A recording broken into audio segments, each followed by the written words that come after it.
ओम नमः शिवाय, हर हर महादेव। इस पितृ पक्ष में, इस श्राद्ध पक्ष में आप सभी की सारी समस्या समाप्त हो और सारे दोष दूर हों, यही मैं हमेशा प्रार्थना करता हूँ। देखिए, कल यानी कि 12 अक्टूबर को पितृ पक्ष गुरुवार की मासिक शिवरात्रि है।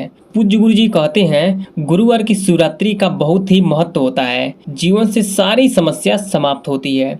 पूज्य गुरु जी कहते हैं इस विशेष तिथि पर इस विशेष उपाय को करने से मत चूकना। गुरु जी ये भी कहते हैं यदि जीवन में बहुत तकलीफ है, बहुत समस्या है, कोई कार्य करने जा रहे हैं, हो ही नहीं रहा है, कोई ना कोई अड़चन आ जा रही है, तो आपको इस विशेष उपाय को जरूर करना चाहिए। पूज्य गुरु जी कहते हैं यदि आपकी कोई मनोकामनाएं हैं जो काफी दिनों से अधूरी है, परिपूर्ण नहीं हो रही है, तो पूरी जरूर होगी। धन की प्राप्ति कर गरीबी को दूर करना चाहते हैं तो आपको कनेर के फूल से इस विशेष उपाय को जरूर कर लेना चाहिए। पूज्य गुरु जी की कथा से ही सुन के समझ के बड़े ही विस्तार से बताने की और समझाने की पूरी प्रयास करूंगा।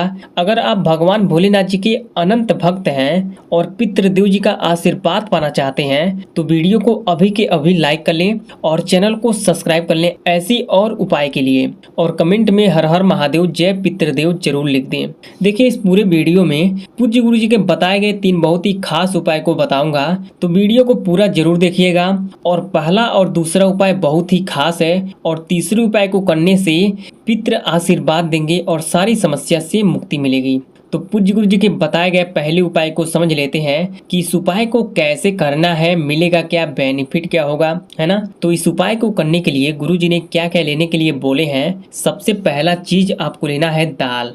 जी हाँ, आपको 11 चने की दाल को ले लेना है और आपको लेना है कनेर का फूल। जी हाँ, 3 कनेर का फूल भी ले लेना है और आपको लेना है गुड़। जी हाँ, आपको 3 टुकड़ा गुड़ को भी ले लेना है। अगर गुड़ का 1 टुकड़ा है तो इसे 3 टुकड़ा कर लेना है, लेकिन आपको गुड़ का 3 टुकड़ा ही लेना है इस उपाय को करने के लिए, है ना। और आपको लेना है 1 पात्र में जल। जी हाँ, अपने घर से ही 1 लोटे में शुद्ध जल को भर लेना है। अब आपको चले जाना है भगवान भोलेनाथ जी के मंदिर पर। जी हाँ, सुबह ही चले जाना है। अगर आपको सुबह समय नहीं मिलता है या किसी रीजन से आप सुबह में नहीं जा सकती हैं तो आप शाम को भी कर सकती हैं, लेकिन जो लोग शाम को करेंगे उनको प्रदोष काल में करना है। जिनको नहीं पता है प्रदोष काल कब है उनको बता देता हूँ कि सूर्यास्त के 45 मिनट पहले और सूर्यास्त के 45 मिनट बाद के समय को प्रदोष काल कहते हैं। इसी 1.5 घंटे के बीच में इस उपाय को करना है। जो लोग सुबह को नहीं कर पाए हैं वही लोग शाम को करेंगे प्रदोष काल में। समझ गए। चलिए, अब शिवलिंग के पास उत्तर दिशा की ओर अपना मुख को करके खड़े हो जाना है ना।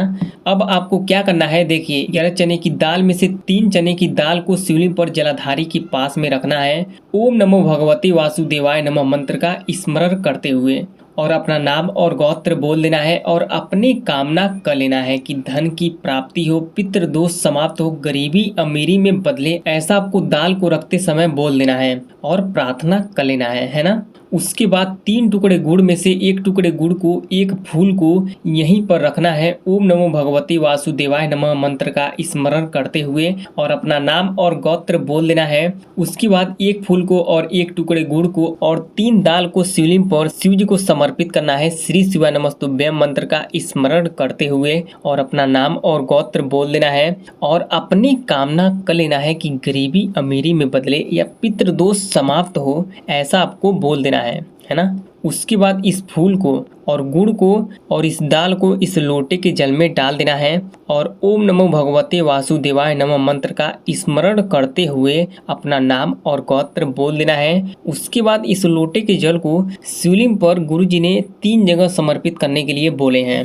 कहाँ कहाँ समर्पित करना है, तो सबसे पहले इस लोटे के जल को जलाधारी पर समर्पित करना है। ओम नमो भगवते वासुदेवाय नमः मंत्र को बोलकर और अपनी कामना कर लेना है और थोड़ा सा जल शिवलिंग पर अशोक सुंदरी जी के स्थान पर समर्पित करना है, अपना नाम और गोत्र बोलकर और अपनी कामना करके, है ना। उसके बाद इस लोटे के जल में जितना भी जल बचा है उस पूरे जल को शिवलिंग पर शिव जी के स्थान पर देखिए यहाँ पर समर्पित करना है। ओम नमः शिवाय श्री शिवाय नमस्तुभ्यम मंत्र को बोलकर और अपना नाम और गोत्र बोल देना है और अपनी कामना कर लेना है ना। उसके बाद इस शिवलिंग पर से 3 दाल को उठाना है और इसे लेकर चले जाना है अपने घर पर। वहां जाने के बाद घर से एक छोटी सी कटोरिया को लेना है, उसमें इस दाल को रख देना है और इस कटोरी को अपने किचन में यानी कि रसोई घर में दक्षिण दिशा की ओर अपना मुख को करके रख देना है और ओम पितृ देवताय नमः मंत्र का स्मरण कर लेना है।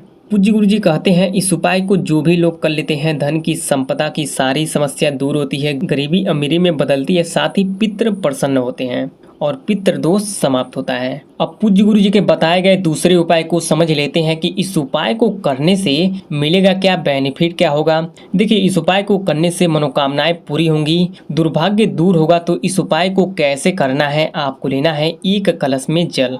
जी हाँ, एक लोटे में शुद्ध जल को अपने घर से ही भर लेना है और आपको लेना है अक्षत यानी कि चावल। जी हाँ, 9 चावल को ले लेना है और आपको लेना है हल्दी। जी हाँ, 1 चम्मच हल्दी को ले लेना है। देखिए, आज के दिन हल्दी का बहुत ही महत्व है। अब इस उपाय को तुलसी जी के जड़ में करना है। देखिए, यार तुलसी जी का पूजा अवश्य कर ले, है ना। अब आपको इस वीडियो को पूरे ध्यान से सुन के समझ के करना है। तो अब इस हल्दी को और इस चावल को एक में मिला लेना है और इस चावल को पूरा पीला पीला कर देना है। उसके बाद 9 चावल में से 6 चावल को, जी हाँ 6 चावल को तुलसी जी के जड़ में रख देना है उत्तर दिशा की ओर अपना मुख को करके। और क्या बोलकर रखना है, ओम तुलसिया नमः मंत्र को बोलकर और ओम नमो भगवते वासुदेवाय नमः मंत्र को बोलकर और अपना नाम और गोत्र बोलकर रख देना है और अपनी कामना करके कि मेरी मनोकामनाएं पूरी हों, मेरी ये इच्छा है इसे पूरा करें, मेरे दुर्भाग्य को दूर करें, ऐसा बोल देना है, ऐसा प्रार्थना कर लेना है और तुलसी जी की जड़ में इस चावल को रख देना है। अब इस 3 चावल को इस लोटे के जल में डाल देना है अपना नाम और गोत्र बोलकर। अब इस कलश को हाथ में लेकर, जी हाँ इस लोटे के जल को हाथ में लेकर तुलसी जी का 11 बार परिक्रमा कर लेना है और 11 बार ओम तुलसिया नमः मंत्र को बोलते रहना है। उसके बाद उत्तर दिशा की ओर अपना मुख को करके तुलसी जी के जड़ में इस लोटे के जल को समर्पित करना है। ओम नमो भगवते वासुदेवाय नमः मंत्र को बोलकर और अपना नाम और गोत्र बोल देना है और अपनी कामना करके कि मेरी ये मनोकामनाएं हैं इसे पूरा करें। इस उपाय को जो लोग कर लेते हैं उनकी सारी मनोकामनाएं पूरी होती है, दुर्भाग्य दूर होता है। अब तीसरे उपाय को कैसे करना है, देखिए इस उपाय को करने से पितृ आशीर्वाद देंगे, सारी समस्या सारी परेशानी दूर होगी। तो इस उपाय को कैसे करना है, आपको लेना है 7 चने की दाल। आज के दिन पीला वस्त्र से ही उपाय को करना चाहिए और आपको तांबे के पात्र में जल को ले लेना है। देखिए अपने घर से ही शुद्ध जल को भर लेना है और चले जाना है इस सामग्री को लेकर केले के पेड़ के पास। केले के पेड़ के जड़ में आपको इस उपाय को करना है और इस जल को समर्पित करना है। कैसे करना है, देखिए आपको इस दाल को इस लोटे के जल में डाल देना है, इसे केले के पेड़ के जड़ में समर्पित कर देना है और समर्पित करते समय आपको ओम नमो भगवते वासुदेवाय नमः मंत्र का जाप कर लेना है। या फिर आप इस दाल को अपने हाथ में लेकर, इसी हाथ में इस लोटे में से थोड़ा सा जल को भी लेकर आप इस दाल को केले के पेड़ के जड़ में रख सकते हैं। उसके बाद इस लोटे के जल को समर्पित कर सकते हैं और मन में ओम बृहस्पति नमः मंत्र का जाप कर लेना है। जो भी तरीका आपको अच्छा लगे उसे कर सकते हैं, दोनों ही तरीके से करने से आपका फायदा होगा। देखिए इस उपाय को जो भी लोग कर लेते हैं उनकी सारी समस्या समाप्त होती है, पितरों का आशीर्वाद मिलता है। इस तीनों उपाय से जुड़ी कोई सवाल हो या कहीं कुछ समझ में नहीं आया हो तो कमेंट करके जरूर बताएं, रिप्लाई मैं जरूर दूंगा। वीडियो पसंद आए तो लाइक करें, ऐसी और वीडियो के लिए चैनल को सब्सक्राइब करें। ओम नमः शिवाय, हर हर महादेव।